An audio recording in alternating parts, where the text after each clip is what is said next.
الحمد لله نحمده ونستعينه ونستغفره ونؤمن به ونتوكل عليه ونعوذ بالله من شرور أنفسنا ومن سيئات أعمالنا من يهده الله فلا مضل له ومن يضلله فلا هادي له ونشهد أن لا إله إلا الله وحده لا شريك له ونشهد أن محمدًا عبده ورسوله أما بعد فأعوذ بالله من الشيطان الرجيم بسم الله الرحمن الرحيم قل إن كنتم تحبون الله فاتبعوني يحببكم الله ويغفر لكم ذنوبكم صدق الله العظيم۔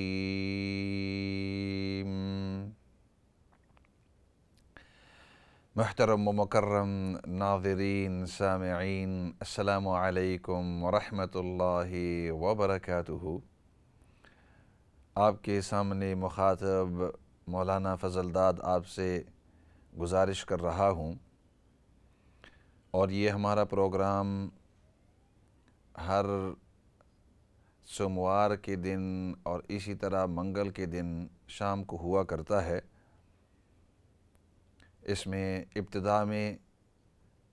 موضوع کے اوپر تھوڑی سی بات چیت ہوتی ہے، اور پھر اس کے بعد آپ کے سوالات ہوتے ہیں اور ان سوالات کے جواب دیے جاتے ہیں۔ اور موضوع ہمارا چل رہا ہے نبی پاک صلی اللہ علیہ وسلم کی سیرت مطہرہ، سیرت مبارکہ۔ کافی سیشنوں سے یہ بات چلی آ رہی ہے، اور بات یہاں تک پہنچی کہ آپ صلی اللہ علیہ وسلم نے 40 سال کی عمر میں جب نبوت آپ کو نصیب ہوئی، قرآن کریم کا نزول شروع ہوا، اس کے تقریباً 7 سال کے بعد 7 سال آپ دعوت دیتے رہے، اور جو دشمن ہیں جو کوشش کر رہے تھے کہ آپ صلی اللہ علیہ وسلم کی دعوت کو روک دیں، آپ توحید یعنی اللہ کی وحدانیت اور آپ صلی اللہ علیہ وسلم یعنی نبی کی رسالت کی طرف لوگوں کو بلا رہے تھے، قرآن کریم کی جو تعلیمات ہیں ان کو قبول کرنے اور اپنی زندگی کے اندر اس کو بجا لانے کی طرف آپ صلی اللہ علیہ وسلم دعوت دے رہے تھے۔ دشمن جو ہیں وہ کوشش کرتے تھے کہ یہ دعوت رک جائے کسی طریقے سے۔ ابتداً دعوت جو تھی وہ حکمت کے ساتھ ہوا کرتی تھی، بعد میں اعلانیتاً 7 سال کے بعد جب دشمنوں نے دیکھا کہ یہ لوگ رکنے والے نہیں ہیں، تو انہوں نے بائیکاٹ کیا کہ مسلمان جو ہیں ان کے ساتھ، بلکہ قریش کے ساتھ، پورے کی پوری قریش جو خاندان تھا، ان کے ساتھ ہمارا لین دین ختم کر دیتے ہیں، شادی بیاہیں ان سے ختم کر لیتے ہیں، ان کے ساتھ ان کے اوپر سینکشنز ڈال دیتے ہیں، پابندیاں ڈال دیتے ہیں، اور ان پابندیوں کی وجہ سے ہو سکتا ہے جب ان کی یہاں کھانا پینا کم ہوگا، کپڑے کم ہوں گے، اناج کم ہوگا، ضروریاتی زندگی یہ ہم سے جب خرید نہیں سکیں گے، ہم تک بیچ نہیں سکیں گے، تو ان کے اوپر حالات سخت آئیں گے، اور ان سخت حالات کی وجہ سے ہو سکتا ہے کہ اپنے دین کو یہ چھوڑ دیں۔ 3 سال تک اس طرح رہا، اور ایک خاص علاقہ جس کو شعب ابی طالب، کیونکہ آپ صلی اللہ علیہ وسلم کے چاچا ابو طالب وہ بھی ان کے ساتھ ہی تھے، مسلمانوں ہی کے ساتھ تھے، اور ان دشمنوں نے اس طرح سینکشنز اور پابندیاں لگائی ہوئی تھی، اور اتنا پکا باقی خاندانوں سے، علاقے واقعوں سے وعدہ لیا ہوا تھا، اور اس کے بڑے کاغذ کے اوپر لکھ کر کعبۃ اللہ کے اوپر اس طرح چسپاں کر دیا تھا، لگا دیا تھا، تاکہ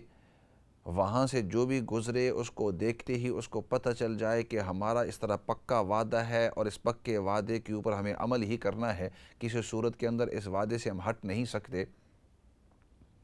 اور دوسری بات کہ چونکہ ان سب نے اس کے اوپر سائن کیا ہوا تھا، اپنی لکھائی کے ساتھ وعدہ کیا ہوا تھا، اور وہ کعبۃ اللہ کے ساتھ لگا ہوا، اس لیے کعبۃ اللہ کے احترام کی وجہ سے ہم اس قسم کو، اس وعدے کو توڑ بھی نہیں سکتے۔ 3 سال تک اسی طرح وہ جتنے بھی لوگ تھے وہاں، ان کے اوپر جو سختیاں آئیں وہی جانتے ہیں۔ پچھلے سیشن کا ایک خلاصہ عرض کر کے آگے بات چلاتا ہوں۔ اور پھر صحابہ بعد میں فرماتے ہیں کہ وہ حالات ہمارے اوپر اتنے سخت تھے کہ جب ہمارے پاس کھانا پینا ختم ہو گیا تو ہم اس حالت تک پہنچ گئے کہ جو درخت کے پتے ہیں ان پتوں کو اتار کر ہم ان کو چبوتے تھے، بعض اوقات ان کو پانی کے اندر ڈال دیتے تھے تاکہ وہ پتے نرم ہو جائیں، اور ان پتوں کو ہم کھاتے تھے جیسے جانور، بکریاں، بھیڑ جو ہیں وہ پتوں کو کھاتے ہیں۔ بلکہ یہاں تک بعض اوقات نوبت آئی کہ ہم کھجور کی جو گٹلیاں ہیں، جس سے کھجور کھا لی تھی، گٹلی بچ گئی، وہ بعض اوقات اس بچی ہوئی گٹلی کو پانی کے اندر ڈال دیتے تھے، اور اس پانی کے اندر تھوڑا سا جب گٹلی کا اثر پڑتا تو گٹلی کو منہ کے اندر بھی ڈال دیتے اور اس کو پانی کو بھی پی جاتے۔ یہ حالات ہمارے اوپر گزرے ہیں، صحابہ فرماتے ہیں۔ لیکن اللہ کا کرنا کہ پھر 3 سال کے بعد وہ جو چسپاں کیا ہوا تھا کاغذ، جس کے اوپر سب لکھائی وغیرہ کی ہوئی تھی، وہ کاغذ جو ہے اس کو کیڑا کھاتے کھاتے کاغذ بھی پھٹ گیا، ٹوٹ گیا، ختم ہو گیا، اور لوگوں کی دل بھی اب تھوڑے بہت نرم ہو گئے تھے، کیونکہ اگرچہ یہ لوگ مسلمان تھے لیکن خون کے لحاظ سے بہت سارے آپس کے اندر ان کے رشتے تھے، اور ان میں سے بہت سارے ایسے بھی تھے کہ جن کا دل نرم ہوتا تھا کہ ان کے بیچارے مسلمانوں کے بچے یا قریش کے جو بچے ہیں، ان کے کپڑے 3 سال پہلے ان کے اوپر جو کپڑے آتے تھے، اب 3 سال کے بعد بچے بڑے ہو گئے، وہ کپڑے ان کے اوپر نہیں آتے، کپڑے ہم ان کو خریدنے نہیں دیتے، بیچنے نہیں دیتے، ہر دن کا کھانا پینا جو ہے وہ کدھر سے پورا کرتے ہیں، بوڑھے بھی ہیں، عورتیں بھی ہیں، بچے بھی ہیں، سب کچھ ہیں۔ تو خیر 3 سال کے بعد یہ جو پابندیاں تھیں یہ ختم ہوئی، اور اللہ نے اس طرح کیا کہ واپس لوگوں نے لین دین شروع کر دیا، اور اس کے اندر چونکہ کھانا پینا بھی بند تھا، کپڑے بھی بند تھے، شادی بیاہ بھی بند تھا، ان کے ساتھ تعلقات اچھے رکھنے وہ بھی بند تھے، اور اسی طرح دوائیاں وغیرہ بھی، کیونکہ اس زمانے کے اندر بھی لوگ بیمار ہوتے تھے اور حکمات حکیم تھے۔ آج کل جیسے ڈاکٹر ہیں اس طرح کے ڈاکٹر تو نہیں تھے۔ آج کل ہمارے پاس جو ایکوپمنٹ ہے اور جو سامان ہے اس طرح کا سامان نہیں تھا، لیکن اس وقت کے لحاظ سے ان کے یہاں بھی حکیم یعنی ڈاکٹر تھے، اور دوائیاں اور جڑی بوٹیاں وغیرہ سے علاج کرنا ان کو بھی ملتا تھا۔ لیکن چونکہ ان لوگوں کے اوپر پابندیاں تھیں تو ان کو کسی قسم کی دوائی وغیرہ بھی نہیں پہنچ سکتی تھی، کوئی حکیم بھی ان کا علاج نہیں کر سکتا تھا، اس لیے جب کوئی بیمار ہو جاتا تو بہت ہی بیمار ہو جاتے، اور اگر اللہ نے مقدر زندگی کی تھی بچ جاتے، ورنہ مر جاتے۔ تو یہ سن 7 ہجری کے اندر یہ بائیکاٹ شروع ہوا، اور 3 سال تک رہتے ہوئے 10ویں سال تک یہ باقی رہا۔ اب اگلا مرحلہ سن 10ویں نبوت کے اندر، سن 7 مطلب نبوت کے 7 سال کے بعد، اور 3 سال تک رہا مطلب 10ویں سال نبوت کے، جب آپ صلی اللہ علیہ وسلم کو نبوت ملی 40 سال کی عمر میں، تو اس سے 10 سال بعد یہ پابندیاں تھیں، یہ ختم ہو گئی۔ اب نبوت کا جو 10واں سال ہے، جس وقت نبی پاک صلی اللہ علیہ وسلم کی عمر تقریباً 50 سال تھی، کیونکہ 40 سال کی عمر میں نبوت نصیب ہوئی، 10 سال بعد، تو اس سال یہ بھی ایک مائل سٹون ہے، یہ بھی اہم ایک موقع ہے، کیونکہ اس کا نام رکھا گیا تھا عام الحزن، عام الحزن یعنی غم والا سال۔ اور اس کی وجہ یہ تھی کہ اس سال 2 اہم شخصیات جن کا نبی پاک صلی اللہ علیہ وسلم کے ساتھ بہت ہی قریبی تعلق تھا وہ دنیا سے پردہ کر گئے۔ ایک تھی آپ صلی اللہ علیہ وسلم کی زوجہ محترمہ ام المؤمنین خدیجہ رضی اللہ تعالی عنہ، آپ صلی اللہ علیہ وسلم کی چہیتی جو بیوی تھی، وہ اسی سال کے اندر یعنی 10ویں سال کے اندر دنیا سے پردہ فرما گئی، فوت ہو گئی، رخصت ہو گئی، شہیدہ ہو گئی، اور یہ نبی پاک صلی اللہ علیہ وسلم کے لیے بہت ہی غم کا موقع تھا۔ آپ صلی اللہ علیہ وسلم نے ان کے ساتھ اپنی زندگی کے تقریباً 25 سال گزارے، کیونکہ نبی پاک صلی اللہ علیہ وسلم جس وقت 25 سال آپ کی عمر تھی، اس وقت تقریباً 25 سال تھی، اس وقت آپ نے شادی فرمائی، نکاح فرمایا ان کے ساتھ، اور جس وقت آپ صلی اللہ علیہ وسلم کی عمر 50 سال تھی، اس وقت سیدنا خدیجہ رضی اللہ تعالیٰ عنہ فوت ہو گئی، رخصت ہو گئی دنیا سے۔ اور اس وقت اور جس وقت خدیجہ رضی اللہ تعالیٰ عنہ نے شادی فرمائی تھی تو آپ صلی اللہ علیہ وسلم 25 سال کے تھے، خدیجہ رضی اللہ تعالیٰ عنہ وہ 40 سال کی تھی، تو 25 سال کے بعد آپ کی عمر 65 ایئرز اولڈ، تو دنیا سے جس وقت پردہ فرما گئی تو اس وقت سیدنا خدیجہ رضی اللہ تعالیٰ عنہ ان کی عمر 65 ایئرز اولڈ، 65 سال تھی۔ آپ صلی اللہ علیہ وسلم حضرت خدیجہ رضی اللہ تعالیٰ عنہ کو بہت ہی یاد کیا کرتے تھے، فرمایا کرتے خدیجہ خدیجہ تھی، خدیجہ جیسے کوئی نہیں ہو سکتا، ہمیشہ فرماتے تھے کہ خدیجہ خدیجہ تھے۔ اور پھر آپ صلی اللہ علیہ وسلم روایات میں آتے احادیث مبارکہ کے اندر کہ خدیجہ رضی اللہ تعالیٰ عنہ کی یادداشت کے اندر اس طرح کرتے تھے کہ بعض اوقات گھر کے اندر کوئی کھانا پکتا، کوئی سالن ہوتا، تو فرماتے یہ خدیجہ کی جو سہیلیاں ہیں ان کے پاس بھیج دیا کرو، ان کی جو ساتھنیں ہیں، ساتھن یعنی ساتھی، ان کے پاس بھیج دیا کرو خدیجہ کی یاد تازہ کرنے کے لیے، کیونکہ اگر خدیجہ ادھر ہوتی تو وہ یہ چیزیں ان کے پاس بھیجا کرتی۔ تو آپ صلی اللہ علیہ وسلم فرماتے خدیجہ کی جو سہیلیاں ہیں ان کے پاس یہ کھانا بھیج دو۔ اس وجہ سے علماء فرماتے ہیں کہ اگر اپنے جو بڑے ہیں جو دنیا سے رخصت ہو گئے ہیں، یا اپنے جو قریبی ہیں جو دنیا سے رخصت ہو گئے ہیں، اگر ان کے ساتھ اچھا برتاؤ کرنا ہے تو ان کے جو دوست اور ان کے جو احباب تھے، ان کے جو قریب تھے دنیا کے اندر، ان کے ساتھ اچھا برتاؤ کیا کرو، ان کے ساتھ اچھا برتاؤ کیا کرو۔ اسی وجہ سے ایک صحابی نے جب آپ صلی اللہ علیہ وسلم سے دریافت کیا کہ میرے والد صاحب وہ جو دنیا سے رخصت ہو گئے تو دنیاوی طور پر میں ان کے ساتھ حسن سلوک اور اچھا معاملہ کرنا چاہتا ہوں، وہ کس طرح کروں؟ نیک اعمال تو میں بھیج سکتا ہوں، ایصال ثواب تو میں ان کے ساتھ کر سکتا ہوں، لیکن اور کون سے کام کر سکتا ہوں دنیاوی طور پر کہ جس سے میرے والد صاحب مجھ سے خوش ہوں؟ تو آپ صلی اللہ علیہ وسلم نے ارشاد فرمایا جس کا مفہوم ہے ود ابیہ، کہ تیرے والد کے جو قریبی دوست ہیں جن کے ساتھ ان کو محبت اور پیار تھی، ان کے ساتھ حسن سلوک کرنا، تیرے والد صاحب اس سے خوش ہوں گے، ان کے ساتھ عزت احترام کے ساتھ پیش آنا تو آپ کے والد صاحب جو ہیں وہ خوش ہوں گے۔ تو اسی طریقے سے تو اس حدیث سے یہ بات بھی پتہ چلی کہ جو بڑے ہیں ان کے جو دوست احباب قریبی ہیں ان کے ساتھ حسن سلوک، اور نبی پاک صلی اللہ علیہ وسلم کی اس حدیث سے یعنی فعل مبارک سے کہ خدیجہ رضی اللہ تعالیٰ عنہ کی جو سہیلیاں تھیں ان کے پاس بھیجا کرتے تھے، اس سے بھی پتہ چلتا ہے کہ اگر کوئی بیوی ہو یا آپ بیوی کا اگر ہسبینڈ ہو اور وہ دنیا سے رخصت ہو گئے تو ان کے جو دوست ہیں ان کے پاس اچھا کھانا پینا اور ادب احترام پیار محبت کے انداز کے اندر، کہ اس سے پھر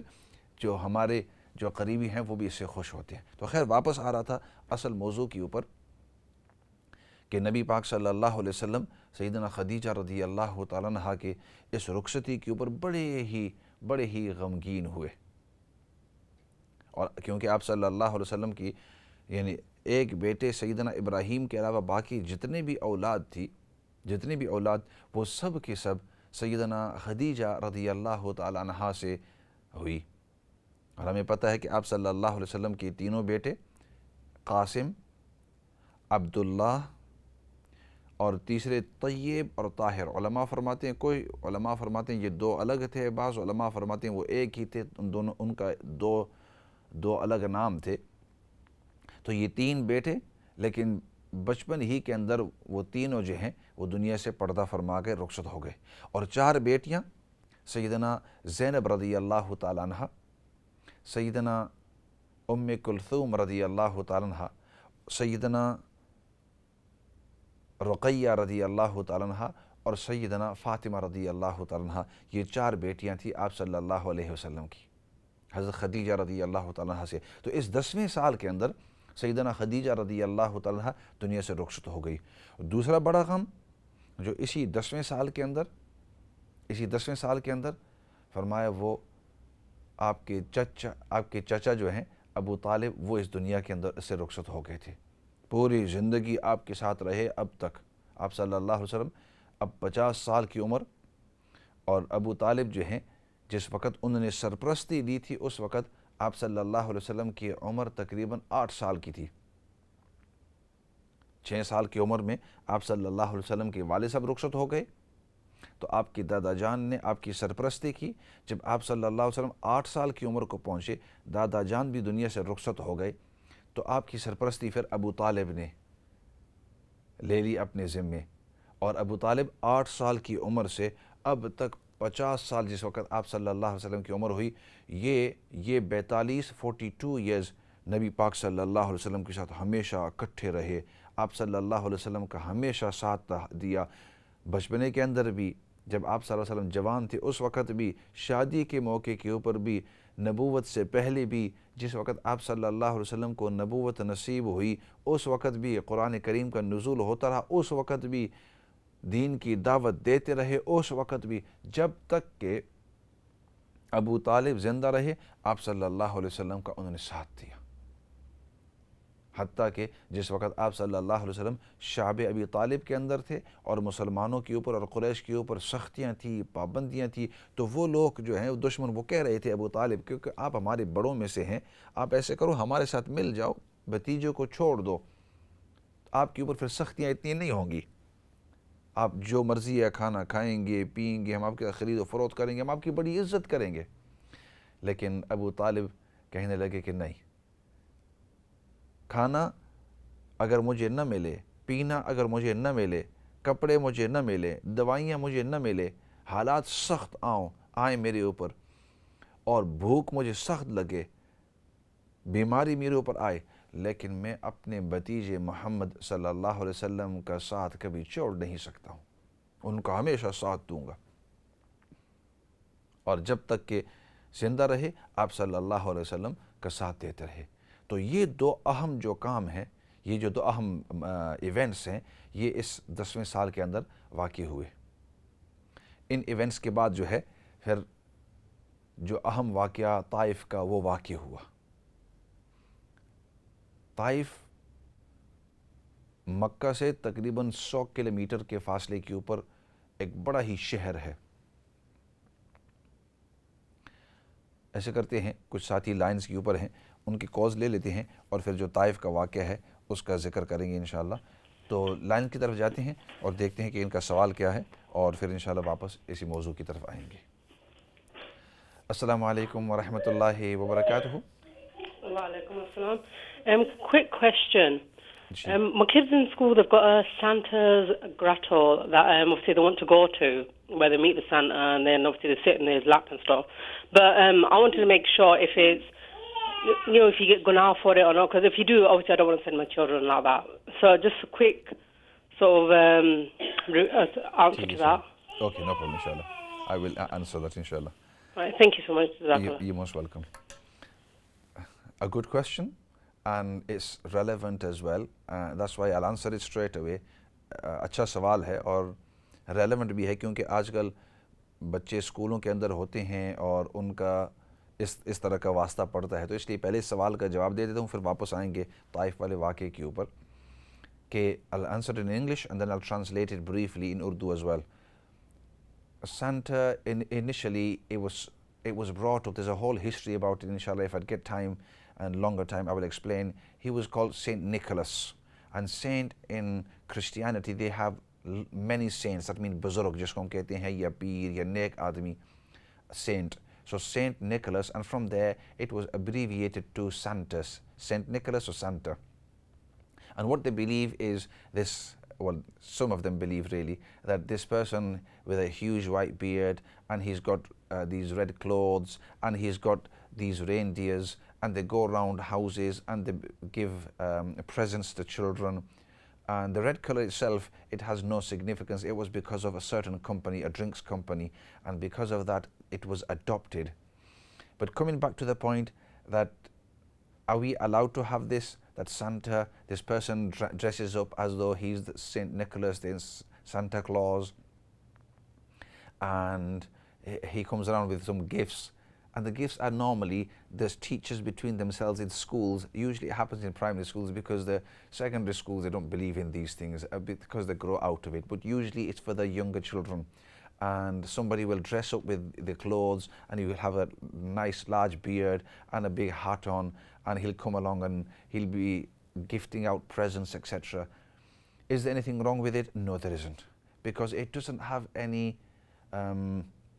bearance upon our belief, on our Aqidah, on any of these things. There's no bearance at all. In fact, it doesn't even have any bearance with the Christmas itself. It has nothing to do with the Christmas itself. And inshallah, some other time I will explain why it doesn't. But the quick answer is, if your children are in school and they have somebody dressed as Santa and they want to give out the gifts, or if between yourselves you get together and you say we're going to chip in some money and we're going to have some food together, just as you are Muslims, and you know, just by having food together, it doesn't mean that you have accepted Christmas. It doesn't mean that you have accepted Christianity. It doesn't mean that you have accepted Jesus as the Son of God. No, it doesn't mean anything like that. We all understand that.